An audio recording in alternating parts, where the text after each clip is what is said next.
digital product is a consumer-facing technology solution that is intended to solve a problem for the end user or improve or benefit their lives. It's something that is chosen by the user. It's competitive in the market. It can generate revenue, provides value to the user, and it's never done. I think the last one is the most important.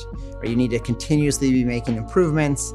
You need to continuously be talking to the customers, understanding what they want, why they want it, and does it actually get value for you as a business? As we deliver something that might be kind of like glitz and glammy and new and fun and exciting, like that time you go to a hotel and there's mint on your pillow, at some point those things become commonplace. There is a necessity for both app developers as well as strategists to really think about how do we consistently evolve the experience in the app that emulates the user need. And if you're not in a position to adapt and pivot to those needs, you'll fall behind. Your competitors will find a way to meet those needs faster than you will. And so if you're not using a product methodology and mindset, you might be spending 2 years building a product that nobody wants by that time.